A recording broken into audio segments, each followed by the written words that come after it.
Baik, Bu Retno, ngomong-ngomong nih masih bulan suci Ramadan, udah minggu kedua ya kalau nggak salah bulan suci Ramadan ya. Gimana nggak Bu? terasa ya? Nggak terasa banget. Nah, gimana Bu? Puasanya lancar? So far lancar. Saya masih traveling. Terakhir saya traveling ke Seoul. Di pesawat pas pulang itu puasa kan, ya lumayan 7 jam puasa. Tapi dengan niat, oke, bisa dijalani dengan baik. Saya kalau Ramadan memang kebiasaan saya malam itu saya sangat berusaha untuk tidak keluar rumah.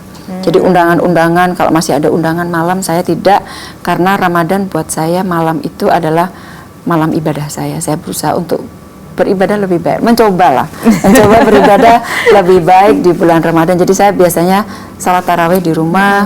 Jadi malam saya ada di rumah untuk menjalankan salat tarawih dan lain-lain. Insya Allah. Ada beda nggak sih Ramadan tahun ini dengan Ramadan tahun sebelumnya? Mungkin dari segi kesibukan, apakah tahun ini mungkin lebih sibuk lagi?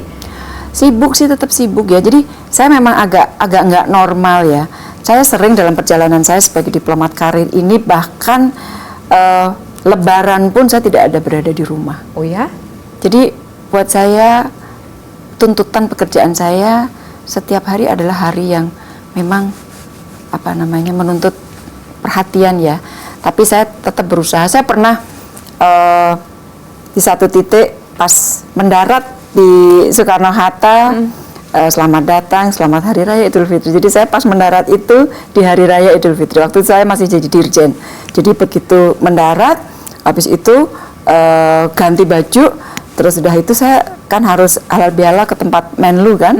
Waktu itu Pak Hasan. Jadi dari airport langsung ke Pak Hasan, halal bihalal. Setelah itu saya pulang ke rumah, ganti baju, gantian saya ke Semarang, saya halal bihalal sama ibu saya. Jadi hal-hal kayak gitu udah biasa sering banget terjadi ya, di dalam hidup saya. Jadi Hmm. kayak Ramadan, traveling kemana-mana, nggak ada yang beda. Tapi kalau misalkan nih bicara sosok personal seorang Bu Retno Marsudi, seorang istri, kemudian seorang ibu, nenek juga gitu kan, ada nggak sih mungkin momen khusus di Ramadan tuh yang memang harus dilakukan bersama-sama keluarga? Mungkin wajib nih kita harus buka puasa bareng nih, bareng-bareng keluarga gitu.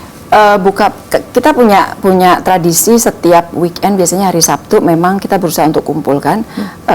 Saya 2 anak sudah menikah semua, tapi yang anak yang kedua kan dokter kan, dia lebih banyak tidur di rumah sakit daripada tidur di rumah.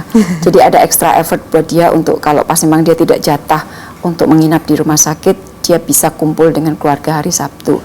Dan itu juga berlanjut pada saat Ramadan. Jadi pada saat hari Sabtu kita berusaha untuk bareng, mau buka di dalam rumah, atau misalnya kita bilang yuk kita makan bareng, yuk kita buka puasa di rumah. Tetapi pokoknya intinya di dalam 1 minggu itu ada 1 hari yang kita dedikasikan untuk kumpul bareng.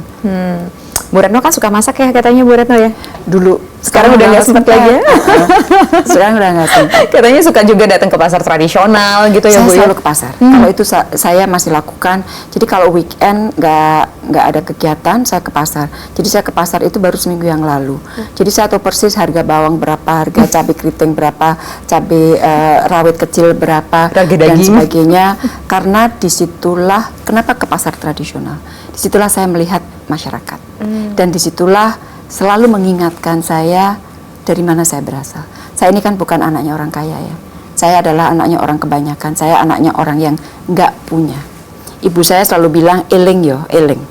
Dan pasar itu adalah salah satunya tempat yang selalu mengingatkan saya dari mana saya berasal. Bahwa saya adalah dari mereka. Itu menjadi penguat saya. Termasuk katanya kalau keluar negeri pun kalau ada waktu Bu Retno juga menyempatkan diri ya untuk melihat bagaimana mereka di sana. Saya kalau keluar negeri, saya berusaha untuk ke pasar tradisional. Di situ saya melihat kehidupan masyarakat, dan saya selalu kalau misalnya kita makan di luar gitu kan, saya selalu pesan dengan teman-teman, tolong carikan warung tradisional. Jangan restoran yang ekstravaganza dan sebagainya. Karena yang saya ingin dapatkan adalah denyut kehidupan masyarakat. Nah, itu yang selalu saya lakukan. Tapi seneng kok ke pasar itu berinteraksi dengan penjual-penjualnya. Mereka suka tanya, Bu, kalau lagi tidak keluar negeri ya Bu? Gitu. Jadi kita berinteraksi dengan bahasa yang sangat enak gitu. Jadi saya berteman dengan mereka-mereka. Banyak fansnya juga berarti Bu Retno kalau di pasar ya? Alhamdulillah. sambil belanja sambil foto. Itu mau saya tanyain, ternyata udah duluan ngaku nih Bu Retno banyak yang selfie gitu. Jadi terganggu deh belanjanya. Enggak ya Bu ya? Enggak. Justru menikmati di situ ya. Menikmati sekali. Baik, terima kasih Bu Retno sudah bersedia menerima kami tim dari One on One untuk berbincang bersama Ibu. Semoga lancar ibadah puasanya, Amin, lancar sama-sama. tugas-tugasnya. Terima kasih Bu Retno sekali lagi. Dan pemirsa, demikian kebersamaan kita dalam One on One kali ini. Saya Tisa Noveni undur diri. Terima kasih, selamat malam. Sampai jumpa.